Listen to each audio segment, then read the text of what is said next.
Other interesting business news, you have Bud Light sales down yet again, about 26%. Now, specifically, the sales are down 25.9%. This, again, for the week ending of July 29th.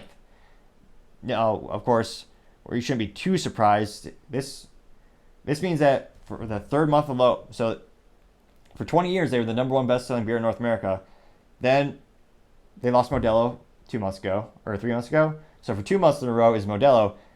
I can't help it. Once we get all the sales figures in, I'm pretty darn sure Modelo will be number 3 again. So, again, hindsight's always 2020 with investing. Wish I had a part in Constellation Brands, since in the United States, Modelo is owned by Constellation Brands. I believe they're headquartered out of New York.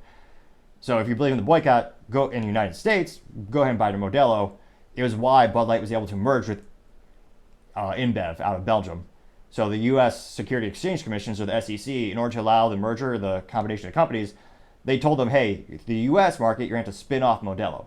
So if you're in another country and you're buying Modelo, you are supporting Anheuser-Busch InBev. But in the U.S., it is a foreign-owned brand at this time. Now, it looks like, again, so you had Bud Light down about 26%. Now, on the contrast, you have Modelo is up 14.8%. Coors Light is up 14.8%. Miller Lite is up 19.25%. And the OG bringing up the rear, Yuengling at 22%. Which, there is something about fighting for and believing the underdog that is somewhat reminiscent of the American spirit. Yuengling is still family owned to this day, the oldest brewery in the United States, which are huge testaments in and of itself. All these other companies, even Anheuser-Busch, which I believe you had the grandfather working the company, the father working the company. The grandson was the one who unfortunately had to sell it off, or sold it off, and of course now it's Anheuser-Busch InBev. So it is sad to see a lot of these companies around for literally family legacy sold after all these. So Yuengling to still be family owned, I admire that, and I actually bought my first case a couple weeks back for my interview podcast for guests to enjoy. Now, granted, I did get Yuengling Light, which some people might debate in and of itself, but I like to run. If I do enjoy beer, it is a light beer I prefer. Granted, I'm more of a spirits gentleman myself when the occasion calls for it. But it's fascinating to see Yuengling hasn't had to do much marketing. All they've done is stay out of politics, which, from a cultural perspective, it's fascinating to see some of these brands lean full in to wanting to get involved in politics.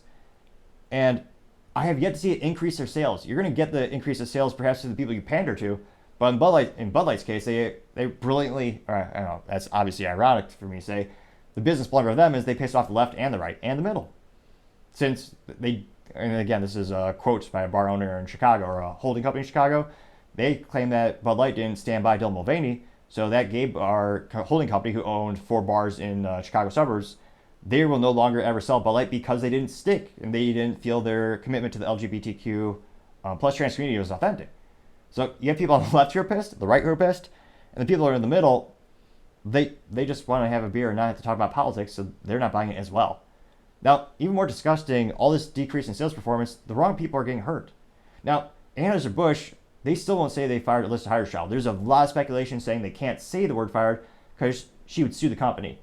Which only in America could you destroy a brand by, again, stock down $28 trillion, or $1 billion, sorry, and $400 million in lost sales.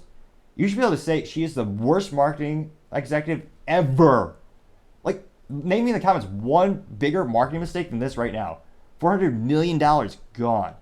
Yet, because of the American legal system and how litigious everyone is, or it is astonishing they still have to worry about, oh no, she's on unpaid leave. A leave of absence is what she's officially on. Now, there's a lot of speculation saying she got a golden parachute so that she wouldn't sue the company, which again, disgusting that she even fathoms suing the company for her mistake. But about 400 employees got laid off at Bud Light because they're in the marketing department and they wanted to refresh the company. They said it was because of reorganization, which is just political speak for getting rid of those folks. And I believe it was maybe 360 or 380, around 400 people. And some of them for sure perhaps were part of the marketing initiative of Dylan, but some of them were just trying to do their job. They didn't have a call in that. They didn't get a say. And then you had the 2 bottling plants that were shut down. Because so few people are buying Bud Light, you got a third party, so a third, not Bud Light, but someone else who owned the plants. They're operating, I believe, 2 plants, and that was, I believe, another 600 jobs lost, or 600 jobs evaporated. Because again, if people aren't buying the Bud Light swill, they don't need that glass bottle. Now, hopefully these other companies are growing at such a rate so that overall the total number of jobs aren't lost. They're simply displaced to the other companies, and I hope they hire at an ever increasing rate. And I hope Yuengling keeps making more and more factories, more and more breweries, so that they can get those folks new jobs. Because again, someone just making glass bottles, you could debate whether they had it's certainly a debate of whether they participated in the boycott or if they believed in what they were doing, because they were indirectly supporting Bud Light.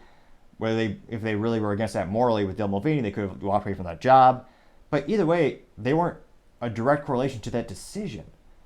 So I hope all those folks are able to get their jobs back. But unfortunately, not all of them will. So we'll see where we go from here. But yet another week of the business blunder of Bud Light just decreasing and tanking their sales again. That could almost be a whole segment in and of itself. But we'll see where they go from here. Thank you again for taking the time to tune in today. We're trying to get to 3,000 subscribers by the end of August, so you can click that button. I would greatly appreciate it. Also, don't forget to take the time to like and comment. The feedback greatly appreciated and helps grow the channel. Also, and lastly, don't forget to tell your family, tell your friends, tell your coworkers, heck, tell your enemies, tell anyone and everyone. Just stay safe and fight the good fight.